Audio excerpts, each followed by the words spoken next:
do vinho, tudo bem com vocês? Eu e a Paty estamos de volta para mais um vídeo aqui no canal e hoje vamos fazer um vídeo respondendo algumas perguntas feitas lá no Instagram. Então fica aí que a Paty também vai ficar para a gente conversar um pouquinho. Né, Paty? É fofinho. E já que a Paty está aqui, eu queria mostrar uma habilidade dela. Ela sorri, galera. Mostra lá o sorriso pro pessoal. Mostrou? Já mostrei a cachorra fofa, agora vamos às perguntas e respostas lá do Instagram, que o pessoal deixou algumas perguntinhas bem legais lá e a gente vai trazer aqui para vocês. A primeira pergunta que veio foi da Josi. Ela pediu, né, pra gente falar algumas dicas para quem tá ali iniciando no mundo dos vinhos. Então, ela pediu dicas para iniciantes. A gente já deu aqui algumas dicas para iniciantes, mas eu posso falar mais algumas, né? Por que não? A gente sempre fala para quem está começando no mundo do vinho não ter preconceitos, tanto com variedades de uvas, com rótulos, com regiões produtoras de vinhos. Então, essas são algumas dicas para você não ter problema aí na hora de começar a tomar vinho. Então, prove aí diferentes uvas, comece pelos vinhos mais leves, não vai querer começar por um vinho, um Malbec aí bem amadeirado, que você provavelmente não vai gostar se você não é um consumidor de vinho, se você está começando aí no mundo dos vinhos. Talvez se você começar por vinhos meio secos antes de ir direto para os secos, pode ser uma ótima opção. Não tenha preconceito se o vinho é de rolha, se o vinho é tampa de rosca, mas também não vai tomar vinho de garrafa de plástico, que também não é bom. Vá nas garrafas aí tradicionais de vinhos, mas independente se for de rolha ou de tampa de rosca. Se você é um consumidor de cerveja e quer começar no mundo dos vinhos, você pode começar provando os vinhos brancos, que eles são refrescantes como as cervejas, né? Os vinhos brancos, os vinhos rosés, os espumantes, pode ser um bom início para você. Não se apegue a regras, só posso tomar vinho girando, não se apegue a regras. Prove o vinho ali da maneira que você achar melhor, mas também não vá beber um vinho tinto trincando de gelado, que também não vai dar certo. Você só vai sentir ali nada, praticamente. Outra coisa interessante para quem está começando no mundo dos vinhos, não saia comprando aquele monte de acessório. Quero comprar um aerador, um decanter, um não sei o que, um saca-rolhas assim, blá blá blá. Não, gaste esse dinheiro com vinhos diferentes para você degustar e conhecer o máximo de rótulos e de uvas possíveis. É aquela história, quanto mais litragem você tem, mais vinhos você conhece, mais você entende de vinhos. Outra pergunta que veio foi pedido de dicas para quem não gosta de vinho ou para quem não consome vinho. Seria basicamente, né, se você quer começar, se você não gosta, mas quer começar a gostar, aquelas regras para iniciantes, ou então se você não faz questão nenhuma, nem começa, continua aí bebendo a sua cervejinha, vai tomando um drink, ou você pode fazer drinks com vinho também, que daí você não está tomando só o vinho. Você pode fazer uma mimosa, que é vinho com espumante com suco de laranja. Pode fazer uma sangria, fazer o pau na coxa, que a gente tem um vídeo aqui de um drink chamado pau na coxa. Vamos deixar aqui o link dele nos comentários. Enfim, são diversos drinks com vinho que você pode experimentar aí, já que você não gosta só de vinho. A Mara pediu para eu explicar tipos de taninos e suas origens. Bem, as origens, assim, né? Não vou saber responder. Bem, os taninos, eles são compostos químicos que estão ali nos grupos dos fenóis. E eles estão presentes nas plantas. E nas plantas, eles têm uma função de proteger a planta e os frutos de animais herbívoros. Quando eles mordem essas plantas, eles vão sentir aquele gosto amargo, que é o gosto que o tanino vai trazer. E não são apenas nas uvas que a gente encontra os taninos, eles estão presentes em outras frutas, como cravo não é fruta, mas enfim, tem no cravo, tem na maçã, tem na pera, tem no romã, então os taninos estão presentes em várias plantas diferentes. E na uva ele vai estar presente tanto na casca quanto nas sementes e também no engaço, que seria o cabinho das uvas. E como a Mara perguntou ali, diferentes tipos de taninos, né? Eu acho que falar de diferentes tipos de taninos, a gente poderia falar de como ele se comporta no vinho. Então, se uma uva, por exemplo, é colhida muito verde, antes da hora, aqueles taninos a gente vai sentir eles mais herbáceos, mais adstringentes na boca. Se essa uva é colhida na sua época certa de maturação, a gente vai sentir uns taninos mais equilibrados, não vai sentir aquela boca seca, assim, demais, não vai amarrar, né, tanto a boca. E se os taninos estiverem, né, já passado ali, alguns vinhos, quando não tá equilibrado ali a sua estrutura, ele fica um vinho chato. Então, mas os taninos normalmente ou eles estão muito verdes ou eles costumam estar mais equilibrados. Eu não sei se essa era a dúvida da Mara, mas eu acho que foi isso que eu entendi a pergunta dela. E a Mara, para quem não lembra, ela foi uma seguidora que a gente conheceu lá na Vinícola Salton. A gente estava lá fazendo umas comprinhas e a gente encontrou ela lá, ela lá. E ela reconheceu a gente, foi bem emocionante. Minha primeira fã me reconhecendo foi a Mara. Um beijo, Mara. A Jennifer me perguntou por que quando ela bebe vinho ela fica com problema nas pernas. Olha, Jennifer, provavelmente é que o seu consumo de vinho ou tá muito baixo, que qualquer tacinha de vinho você já fica aí com as perninhas bamba, ou você tá consumindo demais, na verdade. Então ali o problema que a gente tem com as pernas bambas ao consumir vinho é simplesmente o álcool. Algumas pessoas têm maior sensibilidade ao vinho, né? Ficam mais rápido alcoolizadas do que outras. Então, até por conta do teor alcoólico, né? Um vinho aí costuma ter, dependendo do vinho, 12, 13, 14,5% de volume alcoólico. Então, é uma porradinha e treme as perninhas mesmo. E tem gente que tem outro tipo de problema nas pernas quando bebe vinhos, né? Começa aí a abrir as pernas e o negócio não fica... Ó, toma cuidado aí. É aquela história, né? De bêbado não tem dono. Outra pergunta legal que surgiu lá no Instagram foi sobre os espumantes, perguntando se na sabragem... Ai, meu microfone, vocês estão me ouvindo direito? Perguntando se na sabragem, se vocês não sabem o que é sabragem, quando a gente estoura uma garrafa de espumante, né, com sabre, com uma faca, né, que a gente pega a pressão ali, sai a rolha toda, talvez a gente consiga colocar um vídeo aí para exemplificar para quem não sabe o que é sabragem. Vai! Uhul!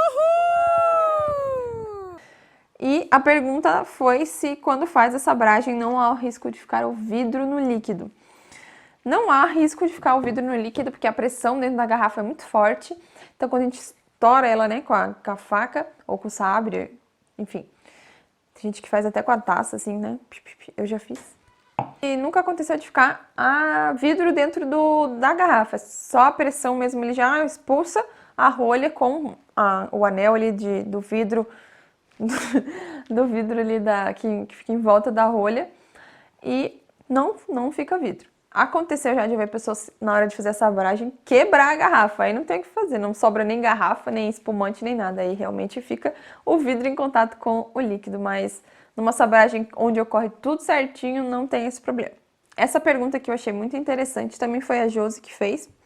Ela falou, quando a rolha quebra, já vi gente coando vinho. Há um nome específico para isso? Muda o sabor? Bem, se tem um nome específico para isso, eu nunca ouvi falar.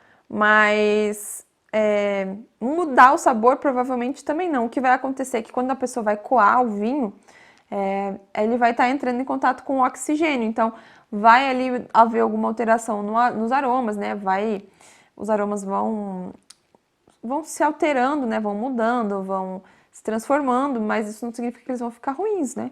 Algumas categorias de aromas podem ficar mais evidentes, né? Aromas frutados, florais, enfim. E outras menos evidentes, conforme essa oxigenação do vinho. E também não há problema nenhum em coar o vinho. Ele vai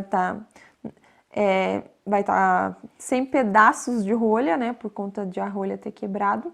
Mas, fora isso, não tem problema nenhum. Pode tomar normalmente aí o seu vinho coado. Outra pergunta muito legal que deixaram aqui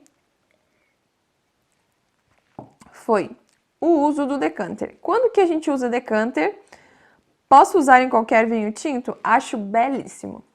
O decanter realmente é um instrumento ali, um acessório, digamos, do mundo dos vinhos que realmente é muito bonito. E tem de vários formatos, né? Tem um com pescoção, outros com pescocinho, em formatos diferenciados.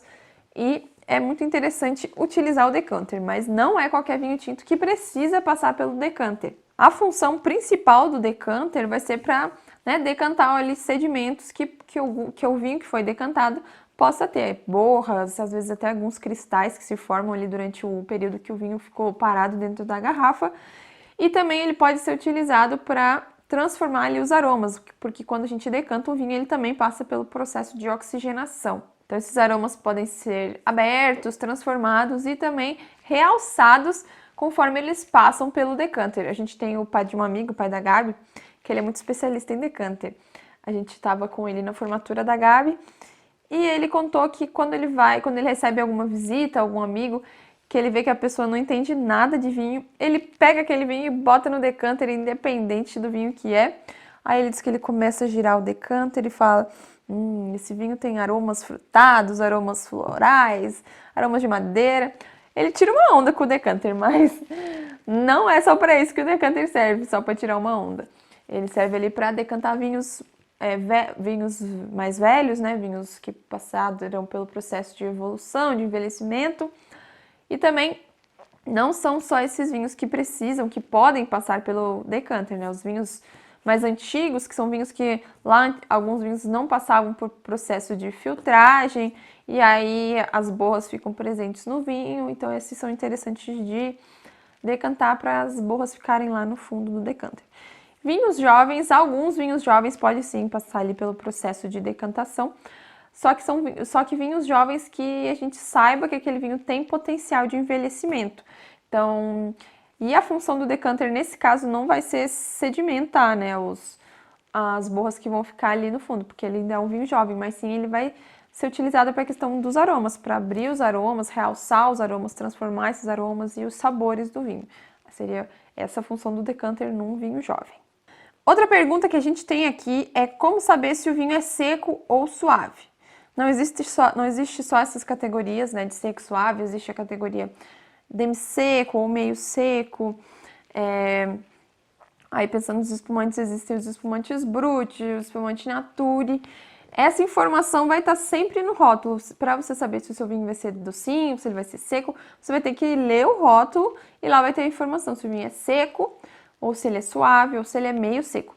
Normalmente vem atrás também no contrarótulo. Esse vinho, por exemplo, que eu tô tomando aqui, ele é meio seco. Na hora de comprar eu não li e quando eu cheguei e abri ele eu vi que ele era meio seco.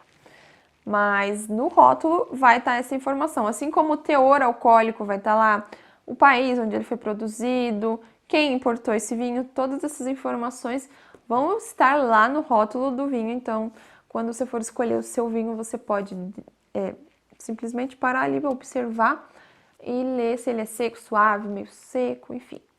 Outra pergunta que apareceu pra gente é se um vinho bom precisa vir de uma uva boa. E também na pergunta estava como que eu sei que essa uva é boa para fazer vinho?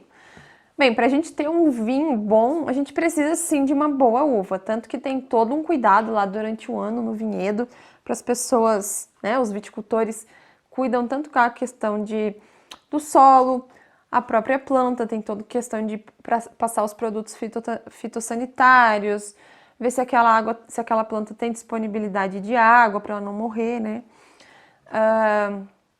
Cuida para não, quando os frutos já estão maduros, não ter ataque de passarinhos. O próprio clima, né? O produtor fica atento ao clima, se vai chover muito, se vai ter seca, e tudo isso vai interferir na qualidade do fruto. Então, quando o fruto não tá legal, algumas uvas apodrecem, tem ataque de fungo, ataque de doenças, ataque de pássaros, que acaba tendo ali a podridões devido ao ataque de pássaros, enfim. Se essa uva tá podre, a gente não vai ter um vinho de qualidade. Algumas grandes vinícolas que produzem em escala industrial não se preocupam tanto com essa qualidade, mas se você quer um vinho ali top, essa uva tem sim que estar de qualidade. Tanto que a gente fala, por exemplo, a safra de 2020 foi uma safra muito boa, que o clima aqui no Brasil, né, foi muito favorável e o pessoal fala que foi a safra das safras. Isso porque a uva teve muita qualidade, então a gente teve bons vinhos nessas safras. Então, uvas boas, bons vinhos. E como a gente sabe se essa uva é boa para o vinho? Digamos que toda uva dá para fazer vinho, mas tem umas que ficam melhores do que outras. Por exemplo, uvas de mesa. Uvas de mesa a gente eu, por exemplo, prefiro consumir uvas de mesa em natura, uma Isabel, uma Bordeaux, uma Niágara, mas elas também são possíveis de se fazer vinhos, como os vinhos de mesa, né, que a gente encontra, que são feitos com essa variedade. Tem um neném papando lá também. Já as uvas viníferas, que são uvas específicas, né, que são as mais favoráveis, assim, digamos, para fazer vinhos, a gente faz aí maravilhosos vinhos de Cabernet, de Malbec, de Merlot, enfim.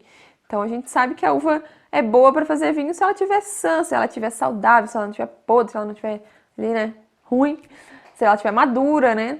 Tem que ter o controle da maturação durante todo o processo e são feitas várias análises nas uvas, tanto nas sementes, na casca, na polpa, análises de açúcar, de acidez, enfim, são várias análises para saber se aquela uva já está adequada para fazer o nosso bom vinho.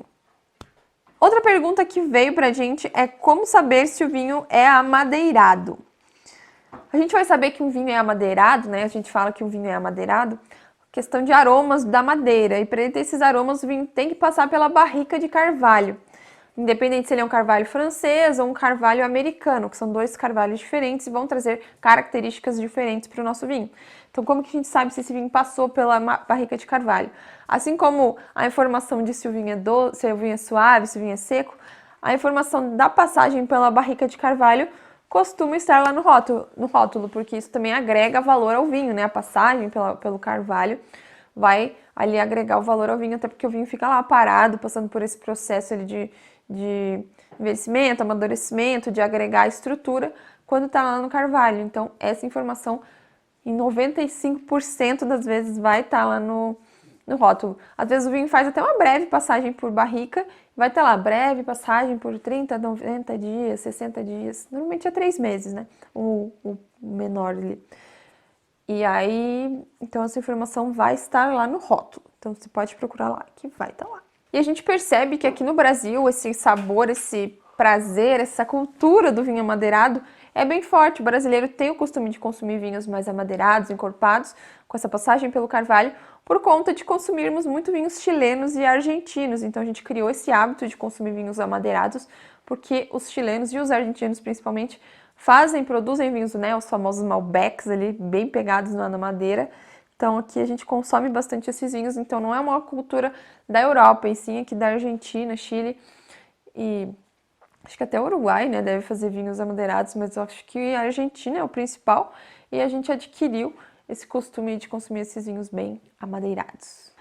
Outra pergunta que a gente recebeu é quanto tempo eu posso deixar o meu vinho aberto? Essa resposta aí, essa pergunta sempre vem pra gente.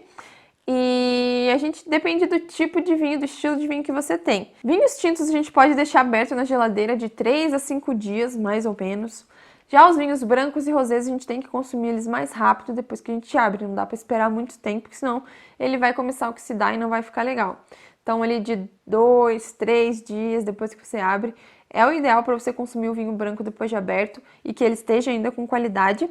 E o tinto ali de 3 a 5 dias, dependendo se não for um vinho muito leve, você consegue consumi-lo e que ele esteja ainda com boas características de aromas e de sabor. E também já anexando aí, complementando essa pergunta, as pessoas têm muita dúvida, né, da temperatura. Os vinhos tintos a gente consome ali, dependendo, né? Essa informação também a gente encontra no rótulo. Mas os vinhos tintos a gente costuma consumi-los entre 14, 16 até 18 graus, se o vinho for um vinho mais encorpado. Aí, se for vinhos brancos, rosés, a gente pode consumir entre 10, 12 graus. E os vinhos mais refrescantes, a gente costuma consumi-los entre 6 e 8 graus, ali, os espumantes principalmente. Alguns vinhos brancos também dá para consumir nessa temperatura. A gente costuma falar que aqui onde a gente mora, que é uma cidade bem fria, a gente consome vinho tinto em temperatura ambiente. Mas tem regiões aí no Brasil que são muito quentes, que se eu for consumir um vinho em temperatura ambiente, tá 30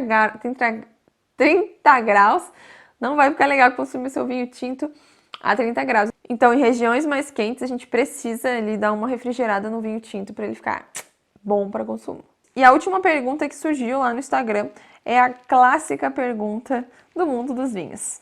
É regra sobre a idade do vinho? Quanto mais velho, melhor? Ela colocou aqui mais gostoso ou melhor, enfim. Não é regra, a minoria dos vinhos vai ter esse potencial de ficar melhor com o processo de envelhecimento. Vinhos que têm potencial de envelhecimento, a gente tem que saber se esse vinho tem potencial de envelhecer. Hoje em dia, alguns rótulos já falam, esse vinho tem potencial de envelhecimento de 10, 20, 30 anos, mas se você souber se aquele vinho, de qual uva que ele é, uvas mais encorpadas, um Cabernet, um Taná, um Toriga, por exemplo, vinhos que tenham mais corpo, mais estrutura, teor alcoólico, acidez, esses vinhos sim vão ter capacidade de envelhecer e vão ficar ali melhores com o tempo. Agora, a grande parte dos vinhos que a gente encontra aí no mundo dos vinhos, nas prateleiras de mercado, em lojas, eles não têm esse potencial de ficar ali 10, 20, 30 anos esperando a nossa vontade de beber.